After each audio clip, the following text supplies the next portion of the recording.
Matt Murschel has the app, and of course, he's our college football insider from the Orlando Sentinel, and he just spent some time in lovely Las Vegas where it was 120 degrees every single time he went outside, and he thought, this reminds me of Orlando, except the humidity's way worse in Vietnam and Thailand and Orlando than it is in the microwave oven of Las Vegas. I want to start, first of all, good to see you, Matt, as always. Looking forward to a great college football season with you. I want to start with the expectations of, Utah, Arizona, Colorado, and Arizona State coming into the conference, and the fact that Utah immediately gets tabbed the favorite of this conference. Now, I don't deny that they're good. I don't deny that they're allegedly loaded, and their quarterback, who's frankly been injured in my book too much. So, handing them that conference, that brutal conference, that brutal schedule where you have to play everybody, it is absolutely impossible to win every game in that football conference. I don't care what anybody says. And that's with Texas and Oklahoma leaving. How in the hell are they going to live up to being tabbed the favorite? Yeah, that's going to be interesting to me. I mean, you look at this conference, they talked about this a lot over the last 2 days when we were in Las Vegas, was this idea of this is a conference with a lot of parity. You don't have necessarily one or two teams that you at the top that you think that really could kind of maybe, push themselves to being in the discussion for a national championship. You don't have that this year. You have a lot of teams. You got 6, 7, 8 teams. They feel like everyone can contend for the title, but no one's nearly, I would say, a runaway favorite. So as much as Utah was picked by the media to be the favorite, I still think there's some question marks there. I still think that Kansas State, which were also picked to finish high, Arizona, all the teams that were picked to finish in the top half, I still think have some question marks. And I don't think it's necessarily given they're going to run away and win this conference. So I think there's an opportunity to get a dark horse to come in there, maybe someone else to come in and sweep it and get the title. But I do believe this is going to be a fun conference to watch because there aren't going to be those runaways, the Alabamas, the Georgias, Clemson, whoever. You're going to have a couple teams that maybe get an opportunity to maybe surprise some people. Oh, without a doubt, Matt, that this is a dynamic conference of talent and violence. I mean, in both football and basketball, any way you slice it, they're great, and all these teams can play. Yesterday, Carver High rode with Arizona. He's like, in not so many words, their coach bolted, and all the players said, screw him. We're not following him. We're staying in Tucson, and we're going to show the world that we mean business. What do you think of that Arizona team, sans their coach? Yeah, I think this is a good team. This was a good team last year, and they felt like they needed to kind of get a couple pieces to get a little bit better. It says a lot, really, in this day and age with the transfer portal and NIL and everything the way it is in college athletics, for a group of players to want to stick around at a school even when their head coach has gone on somewhere else. So, I mean, I think it's going to be an interesting year for Arizona. I think they've got an opportunity to make a good push as well.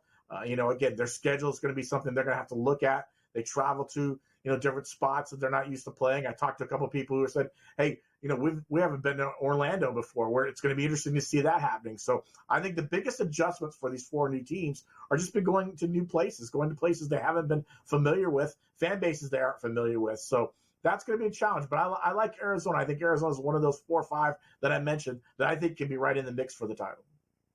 So, Rich Sermonello does a lot of college football with us on SportsGrid, and he jumped on Oklahoma State at around plus 850, and he thinks that they're going to make a huge splash in this college football season. What do you think of that team and their coach? He certainly had an interesting week. Yeah, I think, when you look at Oklahoma State, this is a team that a lot of people were talking about with this idea of, if you're looking for someone to step up and replace the Texas and Oklahoma State's that program. They've had some consistency over the years. Mike Gundy is probably the most, senior coach, obviously, in this conference now. He's the guy outside of Deion Sanders that gets a lot of attention. He got a lot of attention this week, obviously, for some of the things he said, but they return a lot of talent. Alan Bowman's a guy who's been around for a long time at quarterback. Ollie Gordon was the nation's leading rusher last year. He's a guy that could have another outstanding year. This is a program that people aren't really talking about necessarily winning it all, but I could see that happening. And I think, Gundy, again, he's an elder spokesman, so to speak, when it comes to college athletics. He talked a lot about some of the changes that are going on.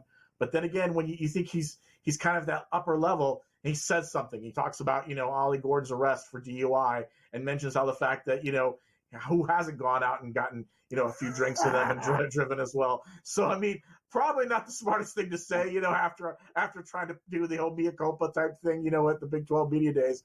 But it did draw a lot of attention. I give him respect. Listen, he brought Ollie Gordon to this event. Most coaches wouldn't have done that. Most coaches would have hidden him, put them on the bench and said, you're not going to take you there. It's an award. We're not going to take you there to kind of be celebrated and have to deal with this. He brought him there and said, listen, he's a man. He's getting paid. He needs to step up and talk about what happened and give his kind of side of things. And that's what ended up happening. What do you think of Campbell and his team in Ames? Yeah, I think that's going to be an interesting one. Matt Campbell, Iowa State had done well for a while. Matt Campbell was a really hot coaching candidate for a lot of big jobs that opened up over the last few years.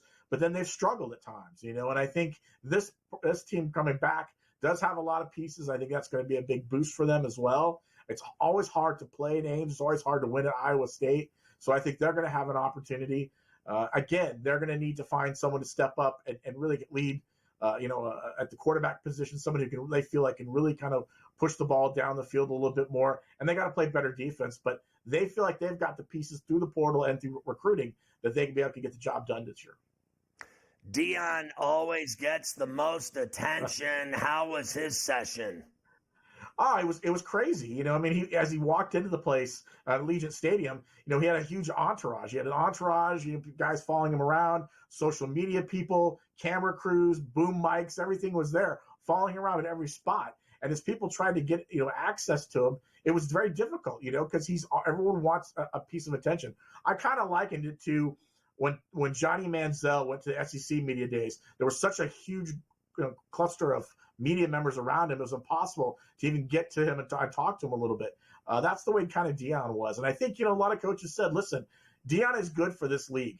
Deion puts a face on the league. He's going to draw a lot of eyes to it. That's going to be a good thing for them. Now, if he can win some games, that'll help them out as well. So it's going to be interesting to see how they're able to do that this year. How do you think BYU's going to do in this conference? I think they'll be better. I think that, again, a lot of the new teams, had to make some adjustments. I think what they're going to have to do is get deeper, stronger, faster, just like everyone else. It's not like they played a patty cake schedule over the years. They've played some big opponents. I think it's going to take a little bit of time, but I think, again, maybe year 3, year 4, I think BYU can make a big push. The stock on these two coaches in Kansas at Kansas and K-State are through the roof. Respectfully, I got 20 seconds. Yeah, both those guys have done a great job. Lance Leipold did a wonderful job at Kansas, a program that's really been down for a while. And Chris Kleiman has obviously done a great job at Kansas State. Both these two programs should be in contention in the Big 12 this year. Yeah, and I gotta be honest. I think it's going to be fun to see it all play out. And I think it's going to be awesome football. And I also have said that I think Texas can go to the SEC and actually pull it off and win it in their first year because they're so loaded. We'll see. We'll talk football all year, Matt. Always good to see you, Matt Murschel.